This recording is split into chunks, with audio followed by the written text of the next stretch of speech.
ओम नमः शिवाय। दोस्तों, आपका हमारे चैनल पर स्वागत है। आज के इस कार्यक्रम में हम आपको जानकारी देने वाले हैं केतु के नक्षत्र परिवर्तन के प्रभाव के बारे में। जी हाँ, केतु ग्रह 20 अप्रैल 2026 को अपना नक्षत्र परिवर्तन करने जा रहे हैं। तो केतु के नक्षत्र परिवर्तन का प्रभाव सिंह लग्न या सिंह राशि वालों पर किस प्रकार से पड़ेगा, विस्तार से इस वीडियो में हम आपको बताएंगे। साथ ही आपके जीवन में यदि कोई समस्या चल रही है केतु या राहु से रिलेटेड, तो आपको एक बहुत ही महत्वपूर्ण उपाय बताएंगे जिसको करने के बाद आपके जीवन से समस्याएं खत्म अवश्य होंगी। तो यह वीडियो बहुत ही महत्वपूर्ण है, इसे आप अंत तक जरूर देखिएगा। देखिए सिंह राशि वालों, केतु ग्रह का जो गोचर है वर्तमान समय में ये आपकी राशि यानी कि लग्न भाव से ये गोचर कर रहे हैं, प्रथम भाव से, जो कि आगामी 5 दिसंबर 2026 तक आप ही की राशि से ये गोचर करेंगे।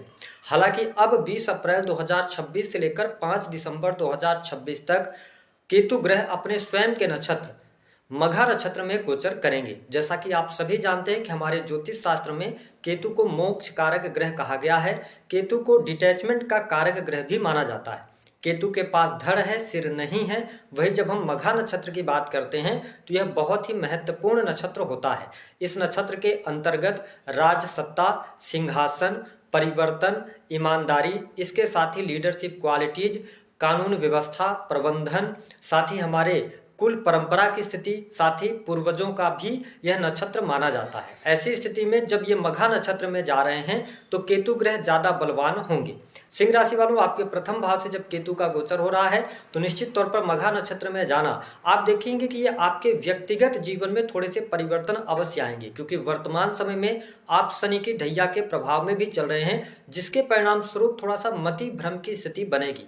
आप बिना किसी बात के भी टेंशन ले सकते हैं, थोड़ा सा आप एग्रेसिव भी इस समय अवधि के दौरान रह सकते हैं। तो आपको सलाह यह रहने वाली है कि यदि जीवन में कुछ चीज़ें अगर नहीं समझ आ रही तो जो आपके वेल विशर्स हैं, जो आपके आसपास के लोग हैं, उनके साथ में यदि आप बातचीत करेंगे और अपने जीवन के निर्णय लेंगे तो आपको ज़्यादा बेहतर परिणाम इस समय अवधि के दौरान देखने को मिलेंगे। हालांकि कन्फ्यूजन की स्थिति केतु प्रथम भाव से गोचर करते हुए आपको अवश्य देने का कार्य करेंगे। ठीक इसके साथ ही अनजाना भय आपको परेशान कर सकता है, लेकिन ठीक इसके साथ साथ कुछ चीज़ों के प्रति अब आपको शुभता भी देखने को मिलेगी, कि जैसे कि आपके घर परिवार की स्थिति में सुधार होगा, परिवार के लोगों और सदस्यों का सपोर्ट और सहयोग भी आपको इस समय अवधि के दौरान देखने को मिलेगा।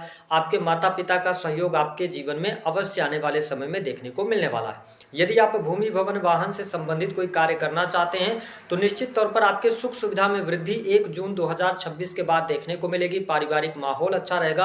अगर आप रियल एस्टेट के बिजनेस से जुड़े हैं, कंस्ट्रक्शन लाइन, ठेकेदारी के कार्य वगैरह करते हैं, या आप अपनी फैक्ट्री, इंडस्ट्री, उद्योग चलाते हैं, तो उसमें लाभकारी परिणाम आपको अवश्य देखने को मिलेंगे।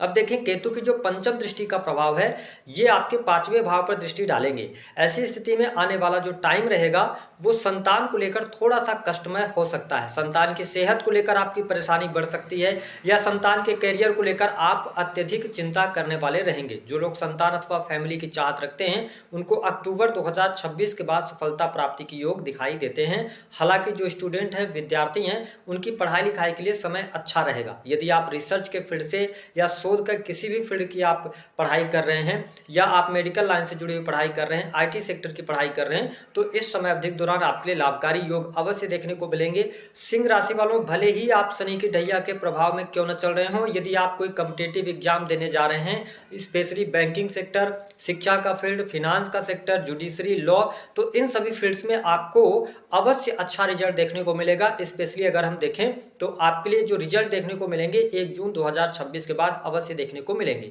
हाँ, ढैया के प्रभाव के कारण थोड़ी सी परेशानियां चल रही हैं। यदि आप कर्ज वगैरह में दबे हुए हैं तो आप धीरे धीरे देखेंगे कि कर्ज से बाहर निकलने का अवसर आपको प्राप्त होगा। जो लोग पर्दे के पीछे काम करते हैं उनके लिए स्थिति बेहतर दिखाई दे रही है।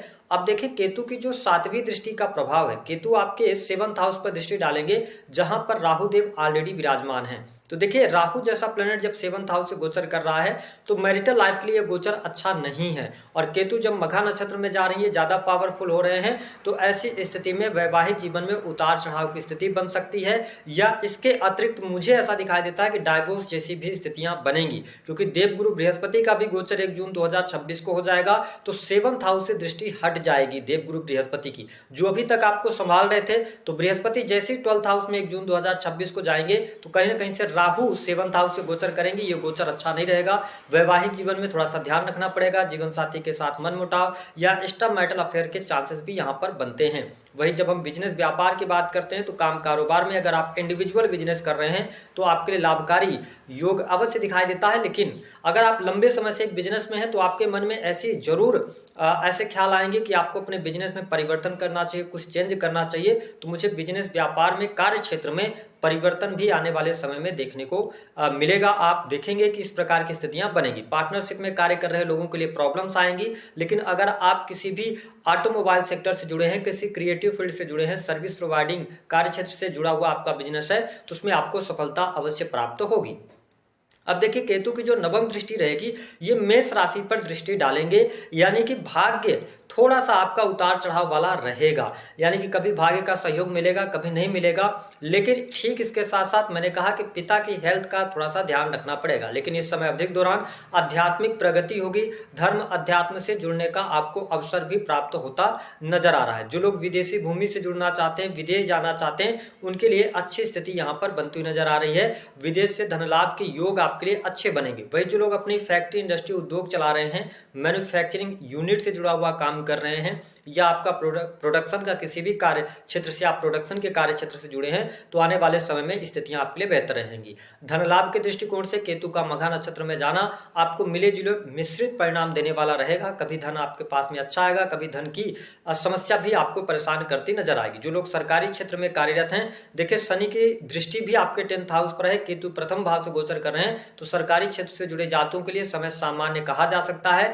अगर आप ईमानदारी के साथ काम करते हैं तो आपको लाभ मिलेगा। वही जो लोग प्रशासनिक सेवाओं के अंदर हैं, मेडिकल लाइन से जुड़े हैं, इंजीनियरिंग के फील्ड से जुड़े हैं, उनके लिए लाभकारी योग बनेगा। पद धन में वृद्धि के भी योग दिखाई देते हैं। ओवरऑल अगर हम देखें तो सिंह लग्न या सिंह राशि वालों के लिए आने वाला जो समय रहेगा, यहाँ पर कुछ चीजें आपके लिए बेहतर रहेंगी, वो मैं आपको बता देता हूँ। 1 जून 2026 से पहले अगर देखें तो संतान की स्थिति ठीक है।